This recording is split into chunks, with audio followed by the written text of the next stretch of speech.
Now recently Donald Trump की एक statement दुनिया भर में हो गई वायरल। नाउ क्वेश्चन ये आता है कि क्या ट्रंप ने जेन्युइनली ये बात बोली है या फिर इससे भी बड़ी बात बोल दी है। यहाँ पे आप देख पाओगे आर्टिकल, यहाँ पर लिखा है कि ट्रंप ने ये बात क्लेम करी कि ईरान ने इनको एक प्रपोजल भेजा। प्रपोजल ये था कि डोनाल्ड ट्रंप आप बन जाओ ईरान के नए सुप्रीम लीडर। ट्रंप ने कहा कि नहीं नहीं, मैं तुम्हारा सुप्रीम लीडर नहीं बनना चाहता। ऐसी बहुत सारे आप देखोगे हेडलाइंस, आर्टिकल्स पब्लिश हुई हैं। No thanks, Trump claims no one in Iran wants to be the supreme leader. Now यहाँ पे आपको समझना होगा कि एक्चुअली में हुआ क्या है। ये जो आज के समय इंटरनेट पर बहुत सारी मीम्स बननी शुरू हो गई है ट्रंप को लेकर कि अब ये डोनाल्ड ट्रंप नहीं है, ये आयतोल्ला ट्रंप है, और लोग कुछ भी मतलब मजाक यहाँ पे बना रहे हैं। यहाँ पर हुआ क्या है और एक्चुअली में जो ट्रंप ने बात बोली है वो बहुत ज्यादा बड़ी है। ट्रंप देखिए आज के समय एक नैरेटिव वॉरफेयर और इवन एक साइकोलॉजिकल वॉरफेयर खेल रहे हैं, जहां पर एक तरफ ये भी कंफर्म कर चुके हैं कि CIA ने इनको ये बोला है कि ईरान के नए सुप्रीम लीडर गे हैं। इसकी एक वीडियो भी सामने आई है। पहले जो ये वीडियो है ये मैं आपको दिखाता हूं, फिर इस पर हम वापस आएंगे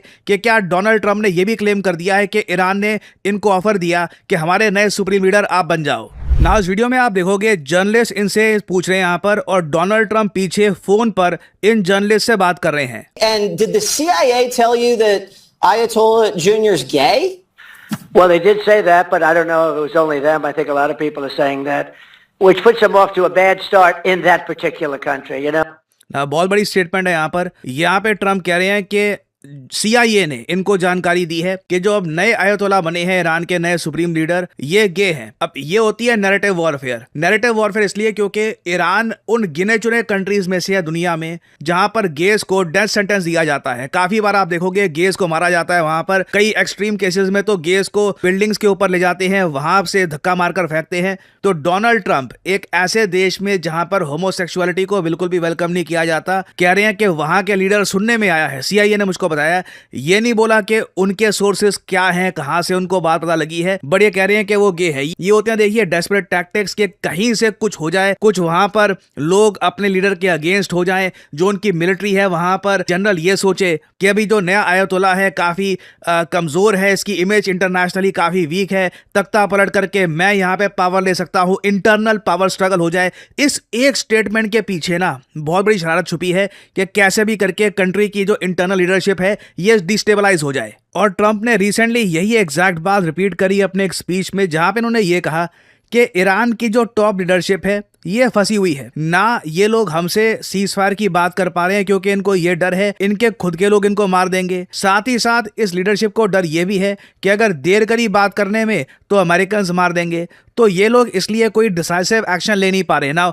अगेन यहाँ पे इसको कहते हैं डोनाल्ड ट्रंप ना, जो अपनी फेम है, पॉपुलैरिटी है, जो इनके वर्ड्स की पावर है, जो दुनिया एनालाइज करती है इनकी एक स्टेटमेंट को, उसका यूज कर रहे हैं एक तरीके से ईरान की लीडरशिप पर जेन्युइन प्रेशर डालने में। और फिर आगे ये मजाक में कहेंगे कि ईरान में हो क्या रहा है कि हर किसी आदमी से पूछा जाता है कि आपको बनना है नया सुप्रीम लीडर। वो आदमी कहता नहीं नहीं, मुझको सुप्रीम लीडर नहीं बनना, क्योंकि सुप्रीम लीडर बनना मतलब कि US का टारगेट बन जाना। तो ट्रंप ने एक्चुअली आप देखोगे इस वीडियो में ये कहीं नहीं बोला कि ईरान ने मुझे बोला कि नए सुप्रीम लीडर बन जाओ। हुआ यहाँ पर क्या है कि ट्रंप बस मजाक कर रहे हैं कि इंटरनली आज के समय ईरान में इतना डर है कि हर आदमी के पास वो जाते हैं, पूछते हैं कि do you want to be the supreme leader, और वो आदमी कहता है कि no sorry I don't want. ये जो 40 सेकंड की क्लिप है ये देखिए। The Middle East with Iran, and they are negotiating, by the way, and they want to make a deal so badly, but they're afraid to say it because they figure they'll be killed by their own people. They're also afraid they'll be killed by us. There's never been a head of a country that wanted that job less than being the head of Iran.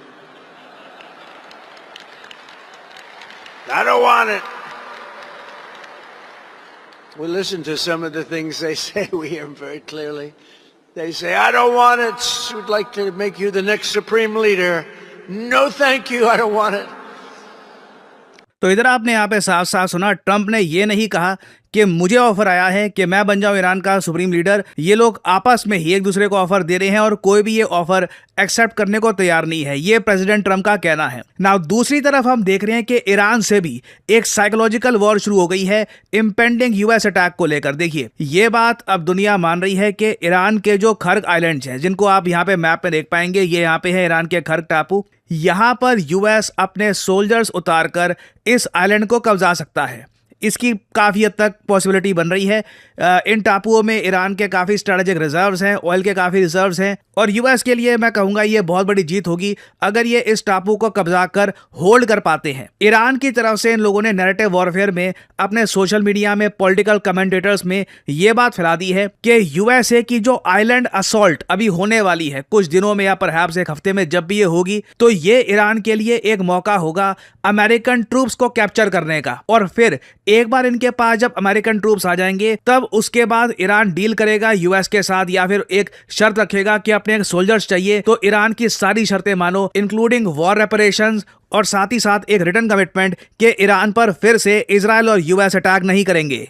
और जहां पर एक तरफ US military, US soldiers in particular ये तैयार कर रहे हैं ईरान पे एक बड़े अटैक के लिए, ईरान में जो हार्डलाइनर लोग हैं जो आज के समय कह रहे हैं कि देखा न्यूक्लियर बॉम्ब पहले बना लेते, जो हमने देरी करी है उसका आज के समय हम यहाँ पर जो रिजल्ट है भुगत रहे हैं, वो लोग कह रहे हैं कि अभी भी टाइम है, जल्द से जल्द ईरान की ऑफिशियल पॉलिसी चेंज करो और एक न्यूक्लियर बॉम्ब बना दो। हालांकि आप कह सकते हैं कि अब काफी देर हो चुकी है, मगर ईरान में अभी भी बहुत लोग ये मानते हैं कि अगर ईरान ने एक बार एक न्यूक्लियर बॉम्ब का टेस्ट कर दिया, सडनली एक न्यूज सामने आती है कि ईरान दुनिया का 11वां देश बन चुका है जिसके पास न्यूक्लियर वेपन्स हैं, सडनली ये वॉर रुक जाएगी क्योंकि ईरान के पास मिसाइल्स हैं जो इजराइल को हिट कर सकते हैं। बस इन लोगों को एक वॉरहेड चाहिए जिससे ये मास डिस्ट्रक्शन की धमकी दे सकते हैं ना। ईरान में ये बातचीत उठ रही है, और इवन मैं देख रहा था इस बीच नॉर्थ कोरिया में जो किम जोंग उन है उन्होंने भी ये बोला है कि नॉर्थ कोरिया के पास न्यूक्लियर वेपन है, तभी यूएस इस टाइप का अटैक जो इन लोगों ने ईरान पे किया है वैसा अटैक नॉर्थ कोरिया पे करने का सोच नहीं सकता। बट अब आने वाले कुछ हफ्तों में हमको ये दिखेगा कि नैरेटिव वॉरफेयर यूएस और ईरान के बीच में और एक्सट्रीम होने वाली है। यूएसए लार्ज स्केल पर यह भी बताया जा रहा है कि ड्रोन्स डिप्लॉय करने वाला है। पहली बार हम देखेंगे कि यूएस डिप्लॉय करेगा अनक्रूड ड्रोन बोट्स इन एक कॉन्फ्लिक्ट। इससे पहले युद्ध अभ्यास में कभी इनको यूज किया गया होगा, बट पहली बार एक कॉन्फ्लिक्ट में हम देखेंगे कि यूनाइटेड स्टेट्स ऑफ अमेरिका ऐसी बोट्स जहां पे कोई यहां पर ऑपरेट करने के लिए ह्यूमन बीइंग नहीं है, बस ड्रोन बोट्स है, इनको यूज किया जाएगा। ये कैसे यूज की जाती हैं हरमोज में, ईरान के अगेंस्ट इनकी परफॉर्मेंस कैसे होगी, that will be very interesting to see. But either way US और ईरान की जो वॉर है इसे 27 दिन हो चुके हैं और अभी लग रहा है कि ये वॉर बहुत ही जल्द खत्म नहीं होने वाली। अभी बहुत सी चीजें होनी बाकी हैं, कुछ अपडेट्स होती है तो मैं आपके लिए अपडेटेड वीडियोस लाता रहूंगा। मैंने आप सबको कहा था कि साल 2026 सबसे इंपैक्टफुल साल रहने वाला है, और मैं आपको ये भी बता दूं कि साल 2026 में सबसे ज्यादा इन डिमांड टेक करियर जो रहेंगे वो होंगे डेटा एनालिटिक्स और डेटा साइंस। ये सिर्फ मैं नहीं कह रहा है, इस पर London school of economics and political science ने एक पूरी रिपोर्ट पब्लिश करी है। और करियर 247 का जो state of the art data analytics course है और डेटा साइंस कोर्स है, इसकी मदद से ऑल ओवर इंडिया कई लोग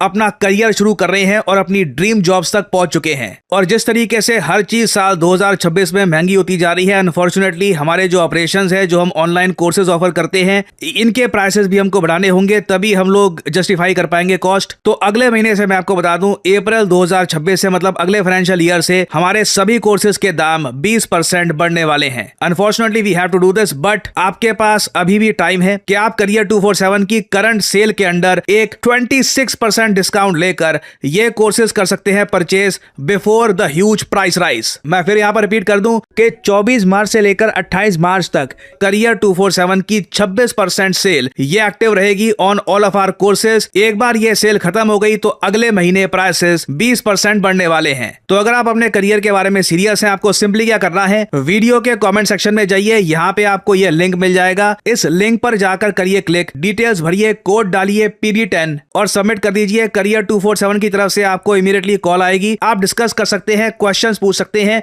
weather this course is for you और नॉट, और फिर अपनी जर्नी आप स्टार्ट कर सकते हैं as a data scientist, data analyst या फिर किसी और फील्ड में। सो यूज करिए code PD10, 26% discount, and remember this is the last month, grab the opportunity. और इसी नोट के साथ ये है वीडियो का अंत। Thank you for listening and as I always say, may the gods watch over you.